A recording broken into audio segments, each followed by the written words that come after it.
Hello, and welcome to Arts and Entertainment. With Chris and Randall. I'm Chris. I'm Randall. Happy New Year. It Happy New is Year. 2022.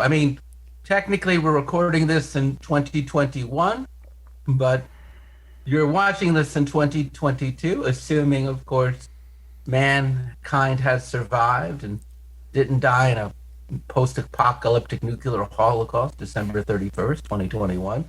Randall, do you think that you think that's still the future? Do you think we made it to 2022? Yeah, of course. Okay. Okay. Hopefully, this is the year that they have jetpacks and androids that don't kill people. That are my big two hopes. What are your Do you two know? hopes? Do you know that that's a story going right now? There's like this story in the news that kill bots are going to become a thing. The UN is about to rule on them. I think they might have already ruled on kill bots. Have you heard this story yet, Chris? No, but I kind of know how this is going to end, where the killbots take over the UN.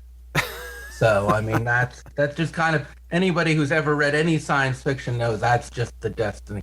All right. So anyway, all kidding aside, though more kidding to come. It's our review. It's a year in review, 2021, a year in review in arts and entertainment. We're going to take a look at some of the stories and trends that define the year in arts and entertainment. But beforehand, hey, Randall, even in the year 2022, what's a good way to reach out to us? Well, just go to our website, kristenrandall.com. There's various ways there. Our Facebook page is pretty popular, Arts and Entertainment with Chris and Randall. Yeah, just check it out. Check us out on Facebook.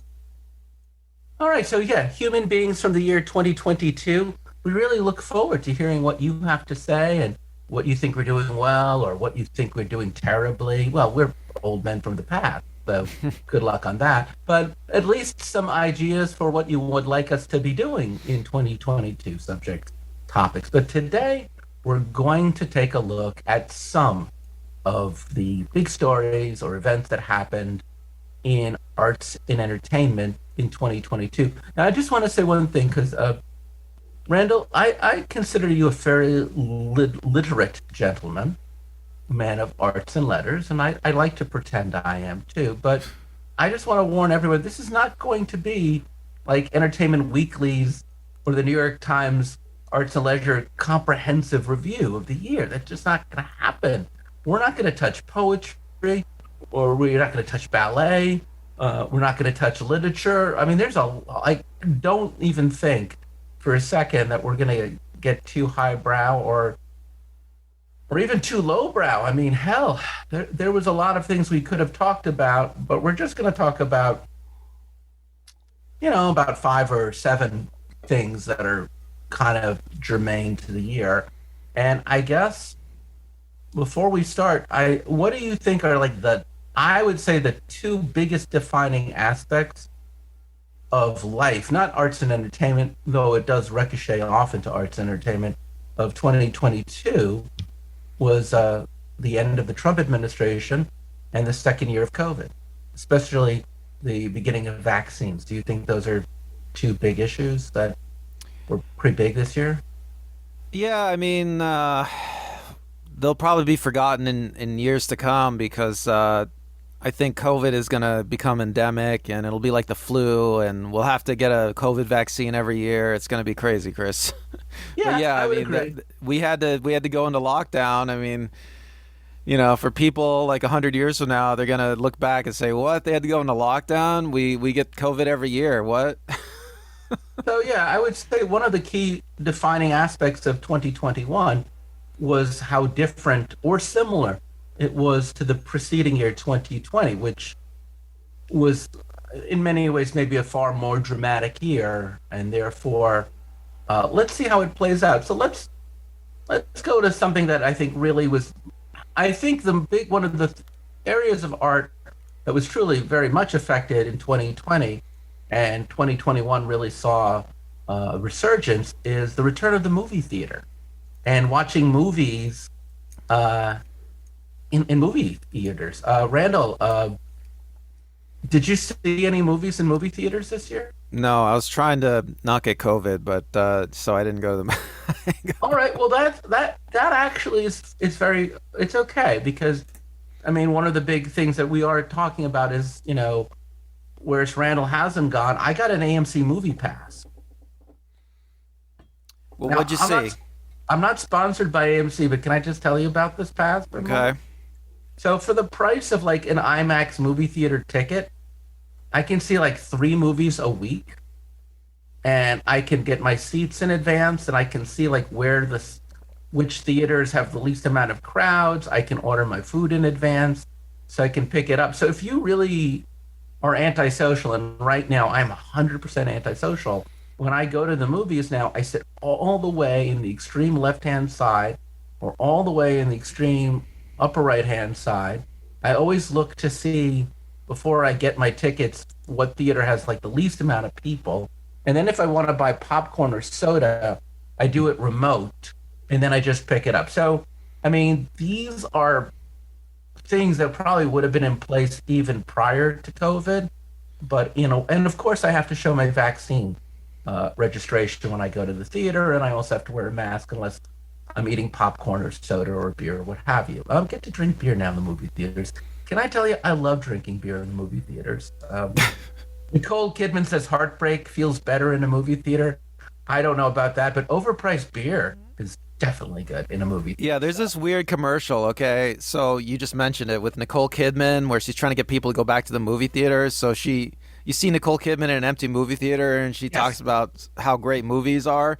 And it's so weird to me, Chris, because Nicole Kidman is someone who has probably cannot go to a normal movie theater with normal people, right? Because she would be Apparently mobbed not. by crowds. Yeah. So like she's probably been in empty movie theaters where they're emptied for her industry, for some industry event, but she's never quote unquote gone to the movies like for like Yeah, 30 it's years. not a very encouraging clip because, first off, she's the only person in the movie theater. Number one. And Well, it then- has to be that way. You can't put her in a normal movie theater with normal people. You know what they should have done is they should have got like some schlub, right? Some normal Yeah. person, and be like, "Hey, bro," you like holding a beer, like you, Chris. Yeah. Hey, bro, No, it's come true. back to the Because movies. Check it out, bro. see normal people. Instead, she's dressed in a pinstripe suit, which also not a great look on her or for what you're trying to do. I get it. It's like celluloid. And then she sits down and there's a soda right next to her, but she didn't come in with the soda. So it's as if the people who are doing the cleanup at the movie theater just couldn't be bothered to even pick up the trash. And then poor Nicole Kidman has decided that because she has an eating disorder and she can't have soda, she'll just sit next to it but never touch it. Anyway, if you do go to the movies, that's the treat you're in for. So, last year was the beginning of a trend of, because the theaters were closed last year, movies like Wonder Woman 1984 and the live action Mulan premiered not in the movie theaters, but they premiered on cable and streaming services. And this year was an interesting thing because this year movies did premiere in the theaters, but very, very quickly moved on to cable and streaming. There was the Black Widow. Now, I think if memory serves me right, didn't Black Widow come out on a Friday in the movie theaters? And then like on Saturday, it was on Disney Plus? Yeah, so the streaming services, especially HBO, who's HBO affiliated with? Warner Brothers. They're experimenting with Warner Brothers is HBO, and They're then ex- Disney Plus is Marvel. they're experimenting with simultaneous release on home and theaters. I mean, for sequels, for sequel movies like the Marvel movies that are like a series. They did this with Dune. Dune was a big hit. It was a big hit in the theaters, and I think streaming and probably got a lot of eyeballs. For movies like that, this makes a lot of financial sense because you're trying to get people to watch all of them, to watch the sequels. So if somebody doesn't see the first one, then or the second one, they're not going to go see the third and fourth and fifth one. So I sat at home on my butt and watched Dune on HBO, and it was free. And I think it was only available for a couple weeks. I mean, it's so weird. I don't know what their strategy is, but They definitely want as many eyeballs on these as possible because Dune 2 is going to come out, and you know they want people to have seen the first one. And that Uh, happened even on small budget films too. I would see that movies would be on Hulu that were just in the theaters. You know, not just the premium streaming services, but things that were playing just down the street at an art house cinema were already on Netflix and Amazon. Amazon, like Disney, like Warner, owns both a streaming service well, and I a think this is film. great, Chris. I mean, back in the olden days, okay, like when I was going to film school, you could say, uh, these art films would come out in theaters, and they would not get distribution anywhere else, Chris. And so if you didn't go to like the three screens in the world that were showing this movie, you would never see this movie ever. It would be gone forever, Chris. And now with streaming, it's not the case. I mean, I think it's great. You know, actually, you raise a good point. So the downside of blockbuster films going directly was Scarlett Johansson was the star of Black Widow. She sued Disney because the way her contract was set up had to do with how much the opening grosses, the opening take would be that week, and how much movie money that would make domestically, and it didn't factor in the offset of having it go on to HBO. But they settled out of court amicably because Scarlett Johansson's still working for Disney. And then people like Emily Blunt, Dwayne Johnson, and other actors, Emma Wood, who had the same experience happen, they also ended up getting compensated for it. So now it really actually changed the way A-list actors and actors in general are compensated, where they now have to factor in such a thing. Now, I heard that Warner Brothers will not be doing this in 2022, that they will just wait a while. And I have seen some theaters are now getting the movie distribution companies to wait anywhere from 2 to 4 weeks before releasing the movie on a streaming service. But even with 2 to 4 weeks as a waiting period, compared to the way things were prior to COVID, that's amazing, isn't that, Randall? Yeah, it used to be like a year or something, 2 years. 6 months, I think France four to. France has a literal law where like I don't know what it is. It's something like 9 months or something. Like a movie has to be in theaters. Can only it can only be you have to wait something like 9 months before it can be on TV after theaters or in some other format. I mean, it's like a literal law in France. Yeah. So, I I mean, mean, I agree with you in general. I think the real beneficiaries from this are the small art house films, the independent films. That you're right. If you don't live in a big city with an art house theater, or if your AMC is only showing that art house film for maybe a week or two to qualify for the Oscars, and you missed it, yeah, it is really nice to know. Like, I missed One Night in Soho. I think I'm going to miss Belfast. So at least I know that One Night in Soho or Belfast is a film I'll probably be able to watch on one of the many different channels I subscribe to. well, I think in a certain sense, the internet is the nightmare of the big distributors because one of the things that made the big distributors, you're talking about like the big movie studios, TV networks, all this. One thing that made them big was they controlled distribution. So Yeah. if you wanted to watch a movie, you had to watch their movie. And now it's like their nightmare. You can get a consumer can get on the internet and watch some crappy video some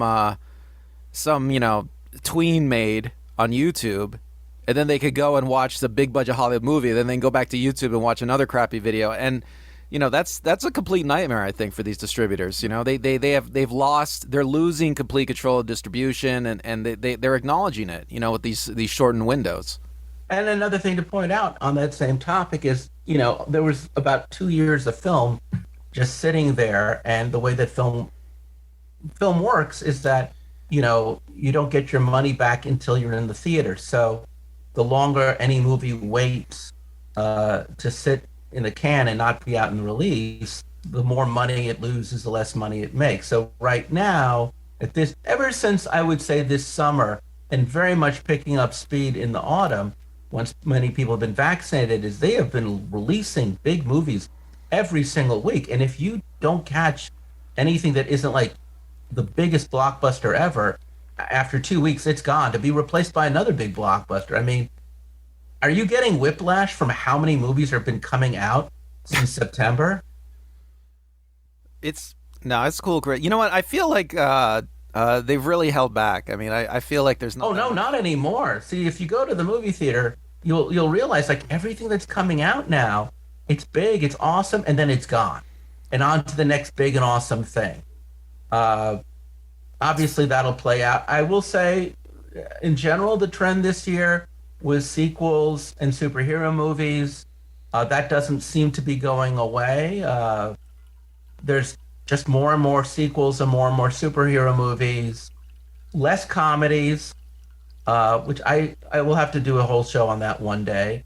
And no, I would say I'm happy to be back in the movie theater. Hopefully, do you think you'll go and catch a movie in the theater sometime in 2022?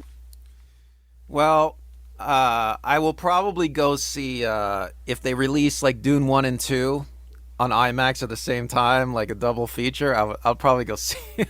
Okay, so you're probably going to just continue to be a home viewer. Chris, I love sitting at home on my 5.1 surround sound system. Actually, it's a 6.1 system, and yeah, it's great, man. I got Ethernet straight into my Shield TV. I mean, it's amazing, Chris. Yeah. Wow. Well, see that goes on to the second topic, which is TV this year. I mean, just on a physical sense, right? Like, have you been to like a Best Buy this year? No, I haven't. Well, if you had, and I think you probably go online, you're a gearhead. Yes. The quality of TV you can now get, home entertainment system, you can now get with surround sound, with a Yes. 65-inch 4K. I mean, you can now really have for less than $1,000, or for that matter, even for less than $500, you can now have a really good TV entertainment system. It is so much cheaper now than ever to get a good home entertainment system. I mean, you can get an amazing TV for under $1,000, and you can get a pretty good TV for under 500. And the surround sound systems are cheaper. Pretty much everything. What do you think about just how much cheaper it's gotten and to build your own home theater? Well, yeah, it's home theater is great. I mean, it's better. I think it's better than even the movies ever were. In the quality of picture. I mean, Blu-ray, 4K. I mean, it looks incredible. Even streaming looks pretty good. I mean, if you can, try to go wired. With Ethernet, of course. Get a Shield TV box if you can. Anything that allows Ethernet is good. I mean, I don't like the sound bars. I like at least 5.1 systems, but I mean, Oh, I've been to your house. You've got a killer system. ugh. But, I mean, if you're not a gearhead like Randall, then a sound bar certainly will serve you well. Well, sound bar is like bare minimum. Yeah, you want to get a sound. They have sound bars with subwoofers now, and that's the way to go if you're gonna go bare Right. So minimum. Yeah. you've got some great stuff. It's funny. I have my TV is now like around $300. It's a LG. I got it for 350 about 4 years ago, and it was one of the earliest 4Ks. And I pay extra to get like 4K on Netflix, and I have Disney Plus, and I was watching. And it's good. We should do a whole show on it. I'm sorry, this is like a spoiler. Called Secrets of Wales, not the town, but not the part of England, but Wales. And James Cameron produced this documentary about whales this year. It's narrated by Sigourney Weaver. Whales all over the world. And by the way, folks, watch it. It's on Disney Plus. I'll get to Disney Plus later. They've really been a great help this year, but it's in 4K. So I was watching it, Randall, with my girlfriend, and my TV has never looked better. You know Yeah, what I I'm mean, there's saying? Like not the there's not a lot of underwater 4K photography. content actually out there, and like even to get it streaming is tough sometimes. So you have to pay extra for it. Yeah, it looks. I mean, it looks incredible. I don't even have to pay extra for it with Disney Plus, only with Netflix. Disney Plus is very nice. Disney Plus will be introducing, and I've heard this more about 2022. There's something like IMAX for television. I haven't heard of that. Yeah, so that's going to be another new format. So just like watching whale documentaries on a 42-inch screen in super high res. It's I mean just the technology behind TV viewing, whether it's on your phone now or any of your other devices, just the I mean I have the new iPhone, and even when I watch stuff on my new iPhone, or I spent a lot of money this year, thank you, EDD. Or when I watch stuff on my new laptop, I mean these screen resolutions are so good. Well, it's better than film, you know. I mean, like all these people, like all the Christopher Nolans of the world, they have this thing about film. I think it's just because they make a lot of money off of it. Steven Spielberg too, he's one of these guys. But I mean, even with film, you shoot stuff, and then you have to make copies of it, and you gotta, make copies of copies and edit it and make copies of that. I mean, you're losing quality. I mean, with digital, it's like you're losing very little quality from generation to generation. I mean, and you're shooting at 4K. I mean, the old film, the resolution of 35 millimeter, I think still surpasses 4K, but with the generation loss, I mean, you're getting like such incredible quality out of 4K. I mean, it's just So are the cameras just getting cheaper then, Randall, for film and TV production? oh yeah, of course.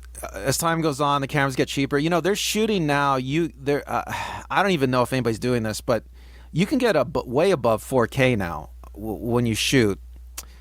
But most, here's a dirty little secret. I mean, sometimes I look at the technical specs. Some of these movies, they don't even shoot it in 4K, even though they're going to release it in 4K because because the post production becomes so difficult with 4K. So time consuming that they just shoot it in like 2K, shall we say, Yeah. and then they just master it up to 4K, and release it in 4K. I mean, but yeah, I mean, they're not even the potential of the digital shooting pipeline. They're not even. It's barely being tapped out. I mean, I'll give you an example. So the Star Wars prequels, George Lucas was on the cutting edge when he shot those. It was one of the first productions to use digital cameras. Those cameras he used were only 1080p cameras. Wow. Yeah. So the potential's like we're not even close. I mean, So even like my iPhone, is a good film camera. The new 13, the Pros, they even those things can be used to film. well, yeah. I mean yeah. I Well, mean, you could as see you're the watching quality me right now. You're watching me on my iPhone 13. you can see the quality that just the home consumer can get out of their iPhone. I mean, you can imagine. Yeah, you're right. You're right. What am I talking about? The camera you're looking at right now is a brand new iPhone 13 on Yeah, my this end. quality is amazing. I mean, you could just imagine the quality if somebody like technically speaking knew what they were doing with like a 4K camera. Even they have 6K cameras, they have 8K cameras. I mean, you could shoot in 8K. I think there's even a 16K camera now, but you can shoot up into 8K and then remaster it down for 4K. I mean, it'd be incredible. So we'll talk about television as in content now, not technology. And I will say right off the bat, and maybe there is a correlation between technology and content because we'll talk about some TV shows. We're not going to be talking about any three-camera TV shows. We're not going to be talking about any 24-episode series. We're going to talk about one, two, three, four TV experiences that I really think defined this year much in the same way that last year's TV experiences like The Last Dance and Tiger King were some of the big TV experiences. I think there's more. I'm just blanking. But this year, I really want to talk about a whole bunch of different stuff. Randall, let's talk about the one that we'll start. Go chronologically. So this year, one of the earliest really good TV shows to get people talking was on Disney Plus, and that was WandaVision. Did you see a WandaVision, Randall? Yeah, I watched WandaVision. Yeah. And it's interesting too because technically speaking, WandaVision is almost a parody of old school TV. Spoiler alert! Minor spoiler alert. Almost every episode, or at least I think there were 6 episodes. So 4 of the 6 episodes, or there's 8 episodes, so 6 of the. Anyway, majority of each of the episodes were shot in a style of old-fashioned TV for each decade. So they did a 50s style, a 60s style, a 70s style, an 80s style, a 90s style, and an early 2000s style. Yeah, it's fun to watch. I wonder what like a young kid, because like people like us, we grew up watching all these shows in syndication, so we've seen a lot of these shows from these different eras, and like I think the kids today, I don't even know if they've seen I Love Lucy Well, anymore. they certainly watched Modern Family and The Office. So when you Yeah, well get those to those are like one camera sitcoms which didn't even exist like a long time ago. I mean, it's right, like so they get that in those episodes, or they get the Malcolm in the Middle one. So I mean, I think it's broad enough, and also I don't want to just say that WandaVision's genius is its deconstruction of the last 65 years of TV watching. However, I would say WandaVision's genius is certainly its deconstruction of the last 65, 70 years of TV watching, wouldn't you say? I think it's One just of. really entertaining. I think it's just really entertaining. It's fun to see them mimic those old shows, both in costumes and acting, but also in the script, but also in the technical aspects of it. Sure. Absolutely. Acting, script, costumes, all of that. And it had really strong acting. It had Elizabeth Olsen, Paul Bettany, and the can't do wrong, Catherine Hahn, who I'm going to say right off They're the bat, making a Catherine show Hahn, for her. They're making a show Ca- around her because she was so good in this. I saw Catherine Hahn in so many things this year. And let me just say, in my opinion, best actress of the year is Catherine Hahn for everything she has been in. No surprise she was a graduate of I think the Yale School of Drama. She is just on fire. So I want to say this much about WandaVision, which is WandaVision is to Marvel superhero movies what I think The Mandalorian was to Star Wars, which is WandaVision is proof of concept that you can take a Marvel movie studio budget, which for a movie, you can instead put it on Disney Plus, run it over 6 episodes, 8 episodes. I think it was 8, but you can run it between 6 to 8 episodes, each one about 30 to 40 minutes. So you're looking at, I guess, what, 4 hours about of storytelling with roughly the same budget as a film, and you can get much more character exploration. You know what I'm saying? I feel like as we keep on watching more Marvel movies, and I would have said the same thing last year about Star Wars movies, to me, the movies are getting a little bit too monotonous and abstract. There is not enough character exploration. It seems like every third act of a Marvel movie involves a fight in the sky with CGI characters. Well, But it, there's something I've been thinking for a while is that if you compare it to another medium, movies are kind of like short stories, and TV shows are kind of like novels. yeah. And And yeah, go on. Yeah, you were right. when movies try to get too novelistic and try to shove too much stuff in there, they get pretty long-winded and boring. I mean, it's better for a movie to have like a very short and snappy, like couple of twists in there, and be very conceptual. I mean, I feel like the movies work best that way. Yeah, no, we'll do a whole episode on what Disney Plus is doing with Star Wars and Marvel. But just for now, I wanted to say that WandaVision's great contribution was it got people who were not into superheroes, and God knows Scarlet Witch and the Vision aren't like the most popular heroes to begin with. It got people who are not into the TV, into the movies, and into the concepts watching and enjoying.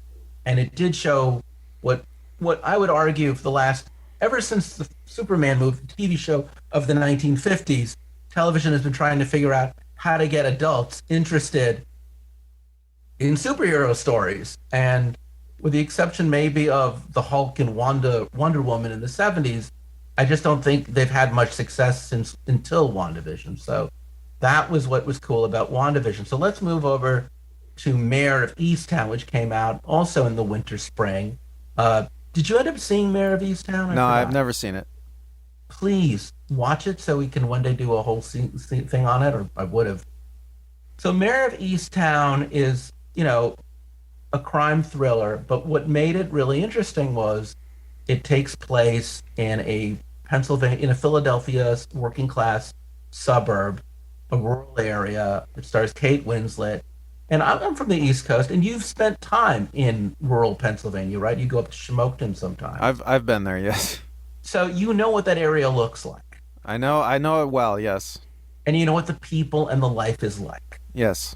And it was written by somebody who grew up in that area. It was filmed in that area. Kate Winslet eschewed good hair, good makeup. You can see her roots. You can see her bad skin. The clothing is bad. They use real homes, real furniture.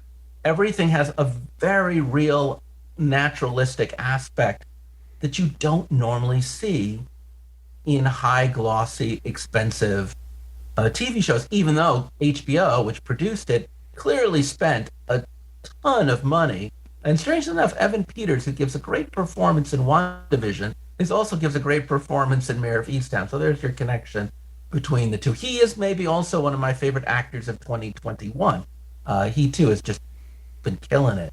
But what was really nice about Mayor of Easttown, beyond the great acting, the strong writing, and the sense of mise en scène, which you really don't see because class is not. We'll get into this now. I would argue up until really this year, television has gone out of its way in the last couple of decades to avoid showing people who are poor. Well, I think television has always avoided showing people that are poor. I think that the Connors, before that, the Roseanne was always an exception. And I will say that the Connors minus Roseanne is a much better show now because it definitely deals with it, but it deals still within a traditional TV format where Mayor of Easttown tells a self-contained story about what the last 40 years of the deconstruction of the Rust Belt has done to people. So that everything that happens, be it the crime, the life situations, really do involve a certain social awareness. And it worked. It's solid, but it does leave some very sad questions about the difficulties of growing up and raising children in what elites would call Trump's America. But Have what we you know is just seen America. Have you seen Dope Sick?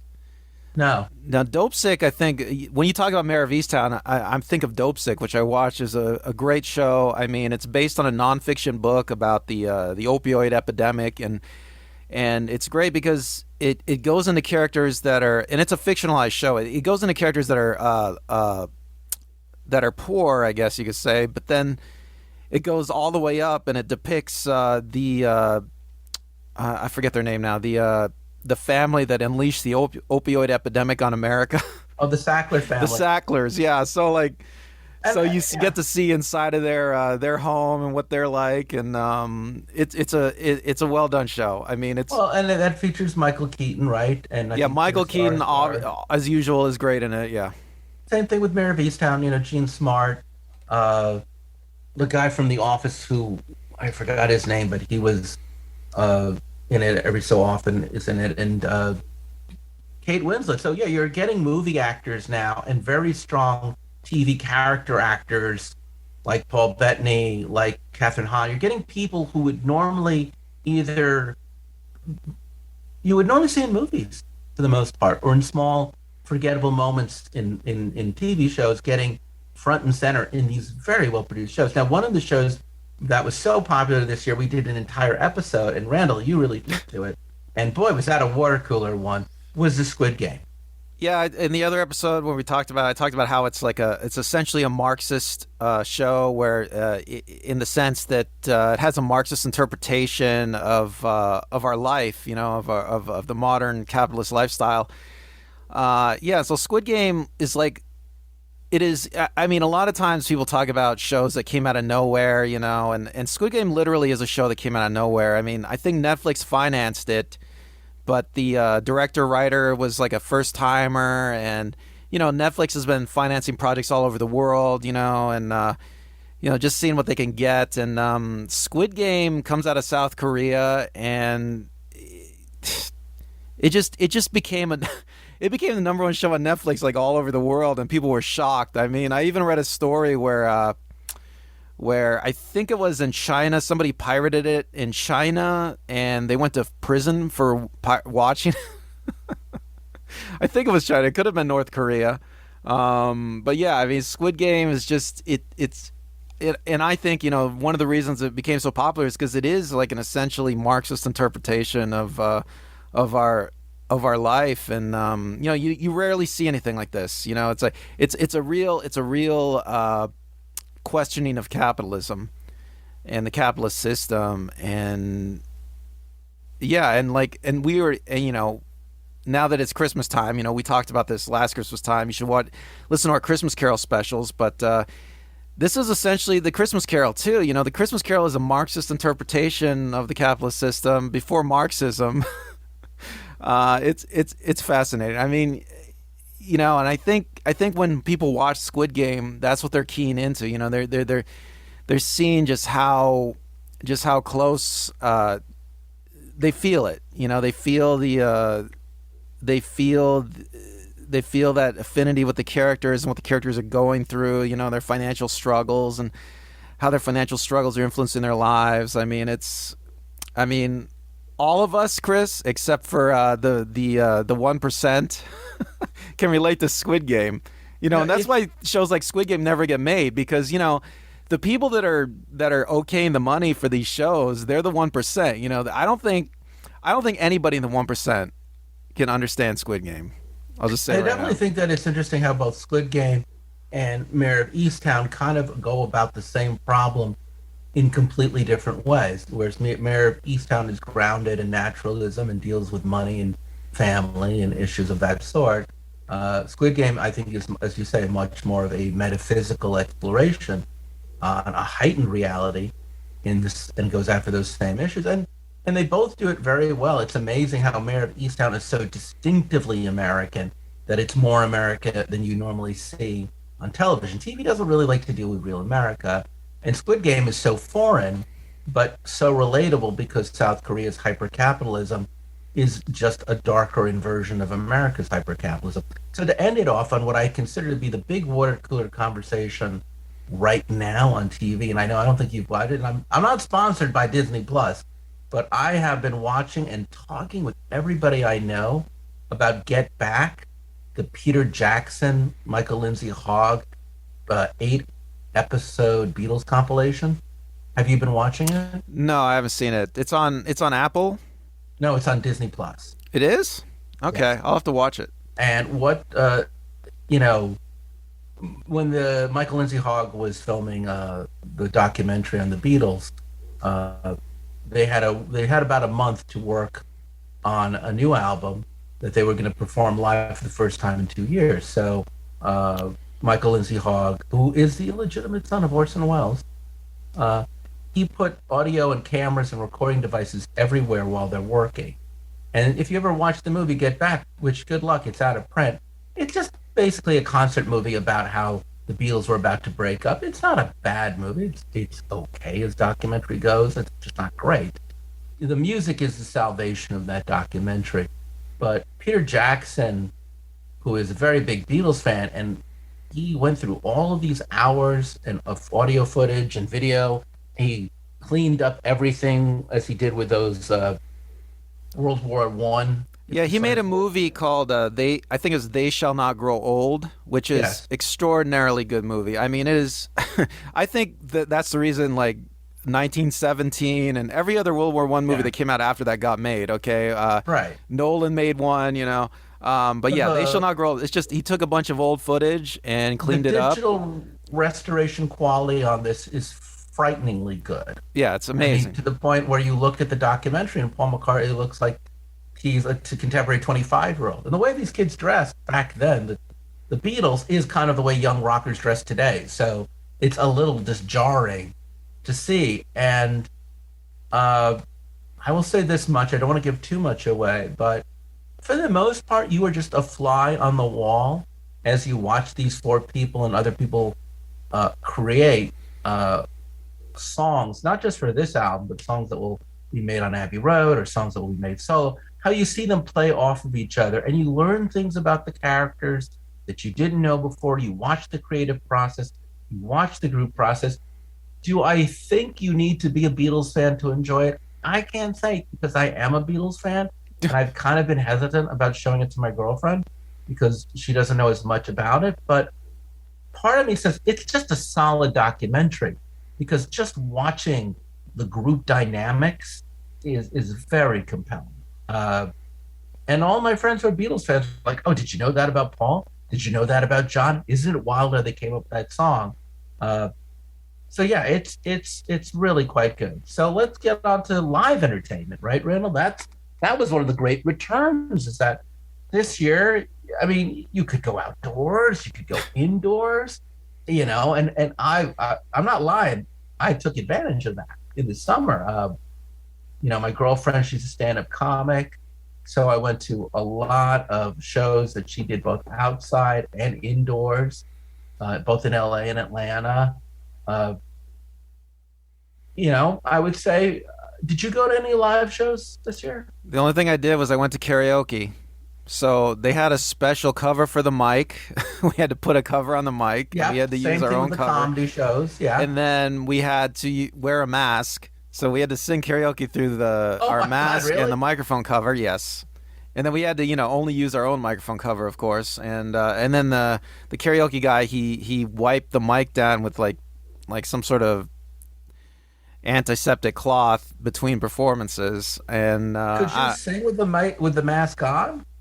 well, we had to. I Yeah, mean, but did it come out muffled, or it was like, well, some people didn't have the lungs, so they cheated and took the mask off. But it was weird. I mean, I was fine. I mean, most people was fine. I mean, I think there was some research done like a couple of years ago. Even they showed that singing karaoke was like a major transmitter of COVID. So I mean, what are you gonna do? I mean, because I you're mean, singing out into a crowd and you're spitting. I mean, it's not a good situation. I'll say this for the comedy club experience. No, all the comics had their masks off. Uh, We also had to well, show Vax before we went to the oh, bar. By the way, we had to show our same with Vax every live status. entertainment thing, and I was vaxxed. But I'll say for the comedy clubs, it was interesting because, like, you know, as long as you're drinking, you can have your mask off.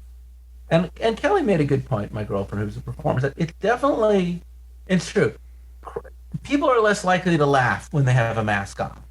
You're just not, you know what I'm saying? It's just physically uncomfortable to laugh. You're just less inclined to do so. So I will go out on a limb and say the places where the audience was masked and not drinking much or not drinking at all, those audiences were very subdued. And the audiences where, especially in Georgia, where I don't even think anyone cared about a mask for the most part, they just wanted their drink on. They were more like a traditional. I was a member of those, a traditional comedy audience. So uh, it was interesting to watch people too. I saw people like Bill Burr, who is a pretty big comic, but he hadn't performed in like a year and a half live. And you do notice when you watch these comics, whether it's on specials, they're everyone's a little out of practice. You know what I'm saying? It's a tool as a Well, a lot of performer. comics, they hone their routine by popping in at nightclubs like every night for weeks and weeks, for Yeah, months, and they try out jokes. And I saw Chris Rock do it one night at on the Comedy Store in Melrose. Was it? No, not the yeah. Comedy Stores. What is that Laugh place? Factory.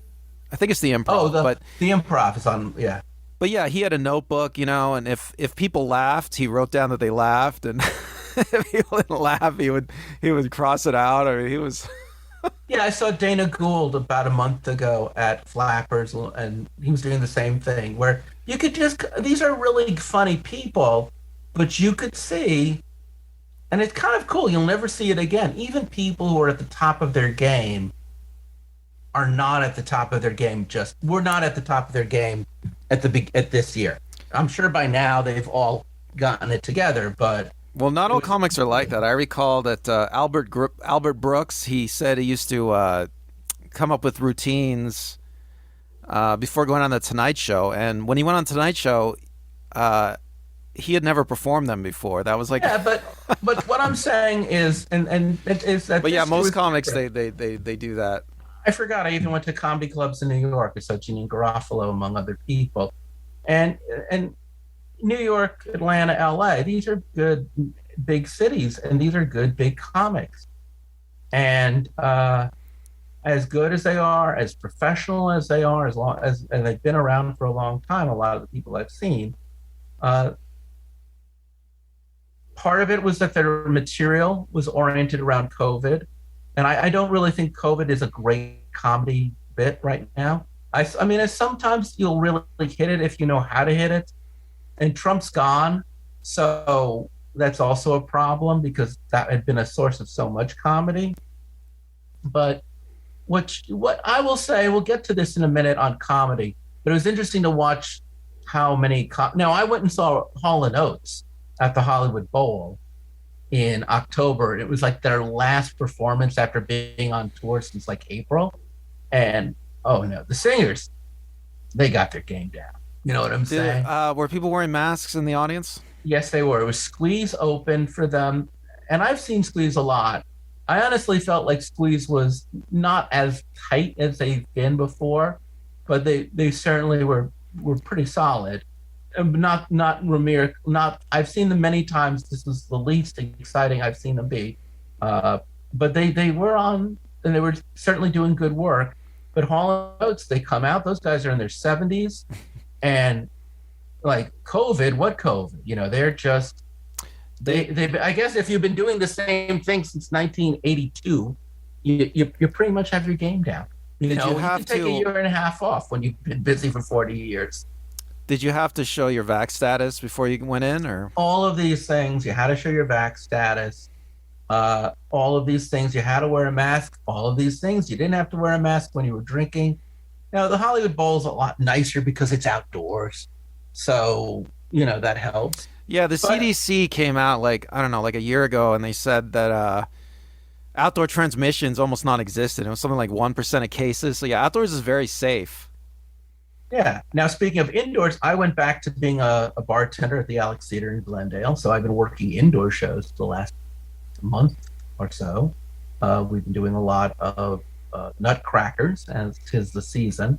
So I'm back working in a 1,400 seat theater, and we have been really good. They have an entire group of security and ushers who will not let you in without your vax card. They're very hardcore. Have you ever seen somebody turned away? Yeah, they've definitely been turning. What was that like? Were they mad? Yeah. But you know, the city is really fining people a lot of money. It's between $1,000 to $5,000, depending on how many offenses. If you've got 1,400 people at $1,000 to $5,000 a person, it can get very expensive very quick. So there's a real incentive. Now, I work in food and beverage, so I'm around people when they have I'm not around people when they have their masks off when they come to me. We have put a seating area for people to, during intermission, go off and eat and drink, which is as far from me as humanly possible. So you're wearing a mask when you're I'm wearing people? a mask. If I work with other people, they're wearing a mask. If I'm working with other people, I'm more than 6 feet away from those people. And even when I'm serving customers, because of the way we do serving now, you know, we have a fridge for them to take out cold drinks. We put anything on a counter at a distance from them. I'll often wear gloves when handling things, which is good anyway. And I used to, but I'm much more aware of it. They're much more aware of it. That said, you know, I would say that now I think we've all come to this place where we view either indoor or outdoor entertainment, as long as everyone has got proof of vaccination, as long as everybody wears their masks on most of the time, we've come to some sort of agreement that this is like flying, that this is a moderate risk experience. And let me tell you, we're selling out, you know, like we're filling up, you know, people are going to the theater again. They're going to see live performance. They're bringing their kids, they're applauding, they're laughing. And it's interesting because a year ago we were all talking about, you know, would we ever go back to work again in the theater? Would we ever have live performance? We've even talked about this. And yeah, it turned out all we really needed to do, we didn't have to reduce the amount of seats. We didn't have to reduce the amount of people. They didn't have to raise the prices. All we had to do is just get vaccinated and wear masks. Well, the vaccine, I mean, is the key. I mean, that really helps. Yeah, I mean, I don't know what the hesitancy is out there. I mean, just just take the vaccine and go about your business, you know? And again, just kind of like movies had a backlog, live entertainment's had a backlog. So right now, like almost any music band or performer you've ever liked has put out an album and has gone on tour. I'm going to jump to that right now. We'll get to comedy in a moment in art shows, but uh, a lot of oldies put out new music, and I'm just going to be very brief. Almost none of it was memorable. Oh, I don't even know if I've heard it. Exactly. So, I mean, I'm acknowledging that if you had a career in the 70s, 80s, 90s, and early 2000s, yeah, there's a good chance some band you like from that era has put out a new album. Highly unlikely that you're going to go, man, I'm loving, like Tears for Fears put out a new album. Okay. Uh, you know, sure. Paul McCartney put out a new album. Okay. Like a lot of people I love put out new album. Now, Colin Hay put out an album of covers, which he recorded during the pandemic, and it's awesome. I would strongly recommend Colin Hay's collection of covers. I think it's called "I Just Don't Want to Do Myself" or Colin Hay Under the Covers. It's good. It's really good, and he's on tour. So go support Colin Hay from Men at Work because he figured it out. Elton John, I thought, did the coolest thing on earth, which is he was trapped in the house. He couldn't go anywhere, but he wanted to put out a new song. So he took four of his old songs and he kind of created this mashup, and he got Dua Lipa to sing some of the parts. And it really works. Have you heard the Elton John Dua No, Lipa? no, I haven't heard it. So they took Rocket Man, they took an obscure song I can't remember. They took anyway, they took four Elton John songs from the 70s and early 80s that are pretty well big hits. And I should have done a little more research. And they made it into a mix, and they got Dua Lipa to record some parts. They added a dance track, and Elton John now has a song on England's top 10 list, making him the only artist in history to have had a song on the top 10 list in 6 decades in a row. It reminds me of the Frank Sinatra duets concept album that came out like towards the end of his life. I mean, that was a great idea too. It worked. People loved it. The mashup on this one works too. I mean, there's a good video by a guy named David Bennett who I recommend, who breaks down how the songs are in similar keys so that the mashup is melodic and works. And there's some very smart choices made in the way these songs kind of land the way they land. If I can find a link, we'll put it at the bottom of the link. But he was able to, so he and Colin Hay, I think both did some really creative stuff last year, and it paid off for both of them this year in good music. And maybe the fact that these other artists aren't as exciting to me, I can't say. I certainly, if you love their new albums, then good. So let's talk about comedy this year, right? We talked a little bit about it, but comedy was also very controversial this year because, when Trump was in office, just the very act of criticizing Trump, I would argue, made you liberal. Wouldn't you say, Randall? Maybe, I guess. I mean, but we just assumed, right? Like if you were making fun of Trump and Trump supporters, Trump is this interesting persona. He's an interesting person because he demands personally and publicly complete loyalty. And if you criticize him, you're on the outs with him. And so, I mean, some of this comes from Trump. I mean, I think other politicians in the past, you could criticize and remain in that party, remain an ally. But Donald Trump, the whole atmosphere around him, it demands complete loyalty. It's a fascistic movement. Now that Trump is out of the equation, people who we would have thought, oh, that person's clearly liberal. So like someone like Bill Maher, who spent a good 4 to 5 years going after Trump. Now it's Biden is president. You realize, no, Bill Maher is pretty crazy ass conservative in a really dark way. I mean, he is. I'm not saying he's like George Will is conservative, David Brooks is conservative, but no, Bill Maher is straight up reactionary. I mean, I think Bill Maher is more of a moderate. I think he's more of a moderate, always has been. Not at all. The shit, I'm sorry, I'm going to curse. The shit he's been spewing out this year. Okay, for example. Well, he has really been riding this whole thing about society, on gender bathrooms, on he's like everyone gets a prize for showing up, and people are their gender, and he's like really hitting all like the left doesn't understand. They need to wake up. That's why they're losing the election because they're too busy about defunding the police. There's no such thing as police brutality. I mean, he is really. Well, I don't think he would say there's no such thing as police brutality. I think he's been appearing on Fox. Fox has been playing his clips.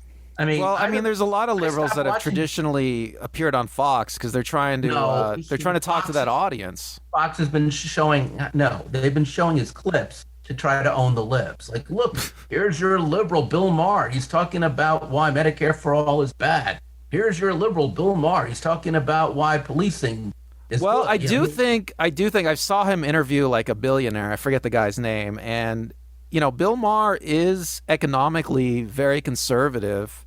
I mean, he's also socially very conservative. For somebody who enjoys prostitutes and drugs, he is highly intolerant of other people's sexuality, identity. He is. He's pretty much. Well, he was making a point when it comes to. I mean, you have to take him on issue. Maher. You don't want to defend him. Trust me. I have been watching him. Well, you have to take. I watch him too. You have to take him on an issue by issue basis. And I think that when it comes to like for instance, you talk about defund the police. I mean, that is a niche issue. That's an unpopular issue. But he goes with it with a heavy hand. And he goes with it without thought, and he says shit to be provocative. And honestly, and I didn't really think we'd do a whole episode on crazy shit Bill Maher has said this year, but he has said a lot of hate. Maybe we should do a show on Bill Maher. He's been interesting. I mean, I would say he's been an a-hole of the worst kind. And no, honestly, well, what are some more? Don't ask, because then I would have had to have come up and done all research. So if you want to do a whole show on it, we will. Maybe we should. I mean, but right now, he does seem to be a lightning rod. I'm going to point out that he has decided to make himself a critic of anything progressive. He really has. And I can't stop the show right now to look up stuff. I can, but it would make the show 2 hours. And he's not even the worst offender. The worst offender this year was Dave Chappelle, who has gone from being a guy who really talks about racism, prejudice, to being just a straight up transphobic. Well, I think something interesting and please don't defend him. Well, I think something interesting that Chappelle does is he seems to say he seems to compare the trans civil rights movement with the black civil rights movement. And he does that a lot in his act. And he talks about how people are more on board with trans civil rights than they are with black civil rights, which is... No, look, let's cut the bullshit. He's the guy who says there's no such thing as gender identification. He says, I am a TERF, a trans realist. I mean, no equivocation. No need for equivocation. He has even said, I'll apologize when you admit Hannah Gadsby's not funny. I mean, he has really doubled down and tripled down on straight up hate. Please don't equivocate him. I mean, in fairness, Bill Maher and Dave Chappelle are just, I'm saying, they're just hate mongers with a really big platform. You can say what you want about Joe Rogan. I think Joe Rogan gives a lot of poor information on some important stuff.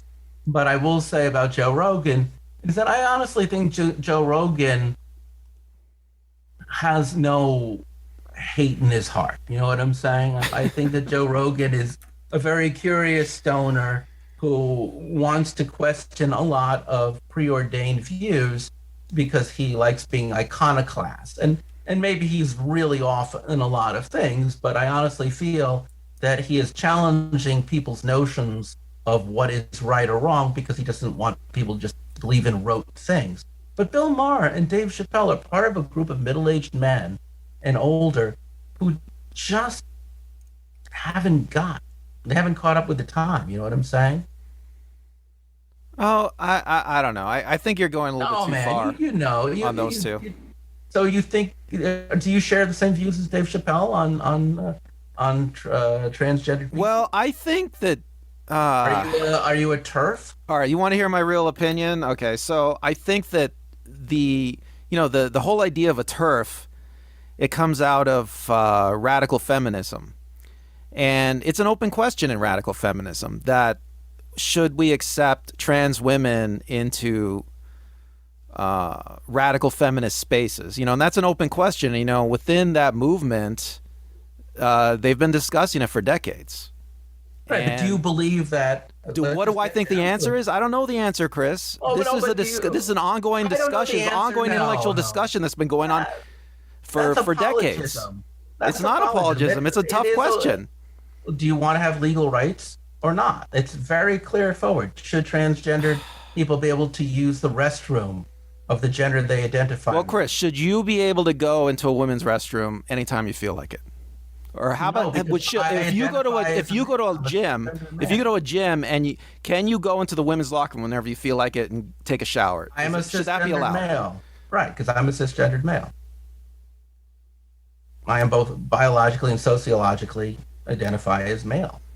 Okay, but what if? Okay, but you wouldn't go in there because women wouldn't want you in there, right? I don't go because it's not my gender. It's not my sex. I go to the bathroom that is assigned for people who identify as male because I identify as male. Or I go to bathrooms that have no gender, which has become more the preference. So you're saying people should just be able to go into whatever space they want just because they feel like it? No, I believe that a person's gender defines what bathroom they go to, unless it's obviously a gender neutral bathroom. Okay, well that's the problem. People's gender is in dispute. But that's intolerance. That is truly intolerant. It's an open question.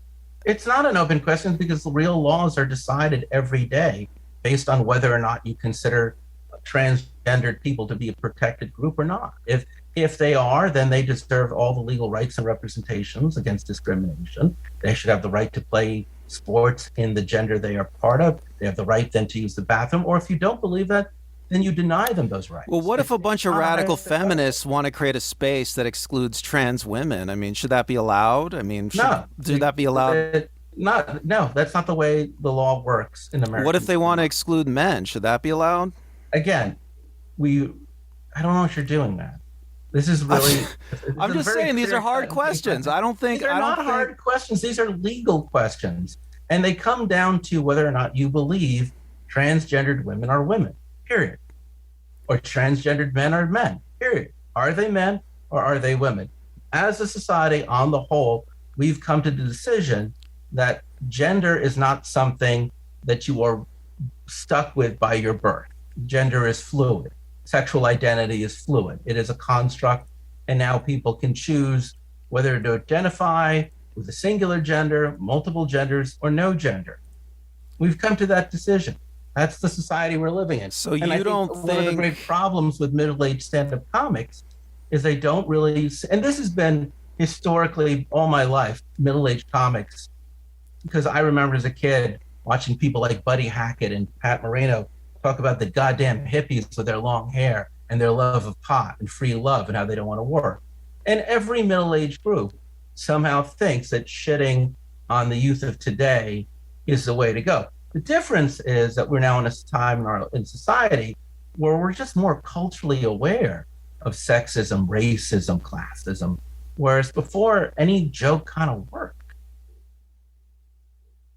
Well, I mean, there was a blip for a few years there of so-called woke comedy, where there was this idea that comics it was holier than thou comedy, and comics were going to come in and tell jokes that were going to change the world and make everybody more progressive, and yeah, so with Dave Chappelle's special and Joe Rogan and Bill Maher, it seems like I don't know. I want to say it's like a backlash against woke comedy, but woke comedy never really caught on. I don't think. I mean, I don't even know what you mean by woke comedy. I honestly don't.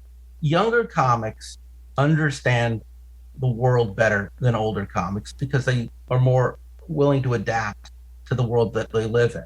So I guess by default, any comic who is not a racist or a sexist, and doesn't, by the way, have to be under 50, because certainly Mark Maron and Sarah Silverman are over 50, but any comic who's just not a racist, a sexist, a classist, any comic who doesn't really need to punch down, I guess by default is a woke comic.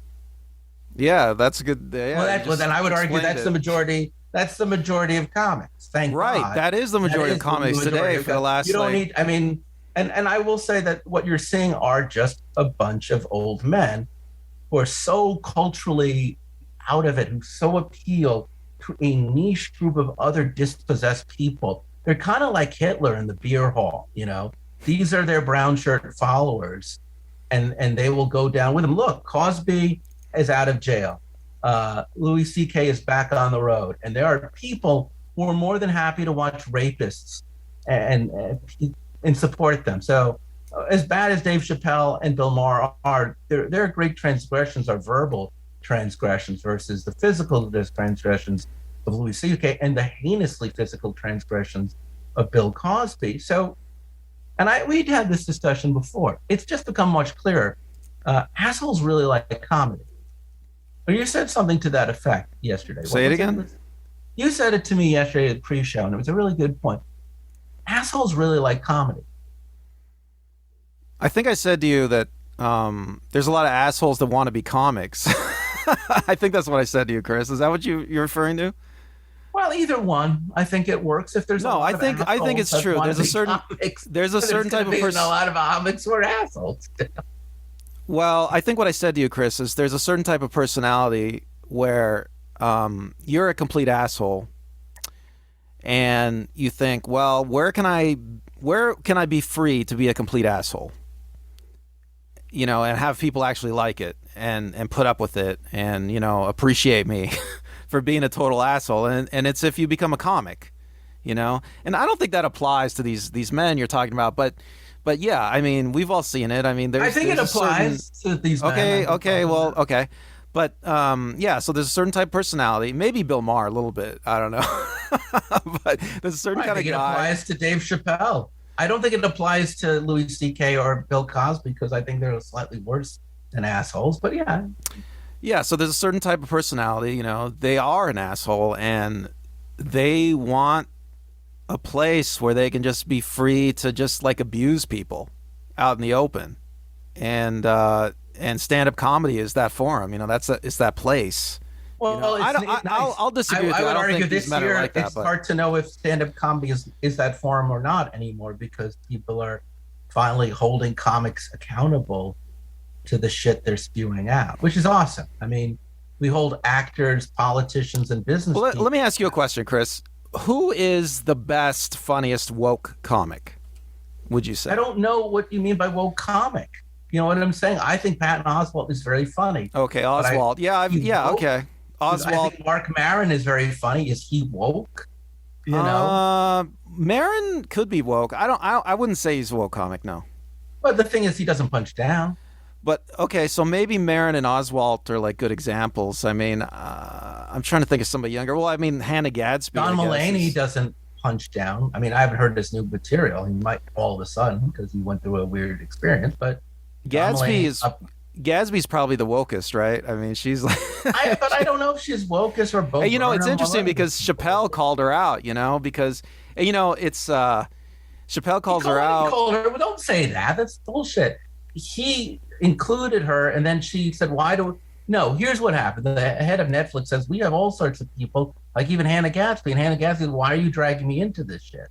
That was her words, which is a reasonable thing. She didn't ask to be part of it, and then he decides he's going to shit on her because let's be honest, if he doesn't like transgendered people, he sure as fuck doesn't like lesbians. He certainly doesn't like lesbians who don't subscribe to the norms of appearance that he wants. I mean, please, you really don't want to go down this road. Dave Chappelle is a horrible human being, and I've met him, and I know people who like him. And if I ever meet him again, he is a hate monger. He's no different than Trump or Marjorie Taylor Greene or Lauren Boebert or any other, or a Klansman. He's just people you like to pretend that because he has said things that were true and honest in the past, and that validates or redeems what he says now. So you met Dave Chappelle. What was that like? I met him when he was 19. He was a friend of mine's roommate. He was a quiet kid. You know, I was actually surprised he became successful. I don't think he is inherently a bad person. I don't even think Bill Maher is inherently a bad person. I've met him. I just think both of these men have been for so long saying whatever comes to their own mind that they have reached a point where they don't check with what they're saying, and they don't like to be challenged. And the people who support them, I don't really think like to be challenged. I'm not saying you. I'm saying the people who have been supporting them in the public eye don't want to be challenged. And then unless you and I think maybe one of the things we learned about comedy in the last few years is how many people are sexually inappropriate in comedy. But this year we learned just how many people aren't just sexually inappropriate, but just socially inappropriate. And I think it's great, in fairness, that Well, it's the at the end of the forum. day, Comedy stand up is the forum for the socially inappropriate. I mean, that's why the assholes are attracted to it. I mean, that's the whole point, right? I mean, no, not really. I mean, the great comics of yesterday weren't great because they were assholes. No one goes, man, I love how assholic Steve Martin was. I love what an asshole Robin Williams was. And I never hear people say that. Oh, those Marx Brothers, they're so funny by being assholes.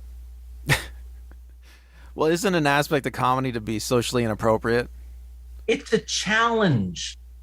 It's to punch up, not to punch down. Sure, historically speaking, there's been a lot of comedy about look how funny black people are. Look how funny Jewish people are. Look how funny. I mean, that's horrible humor, and we don't indulge in that anymore. Thank God.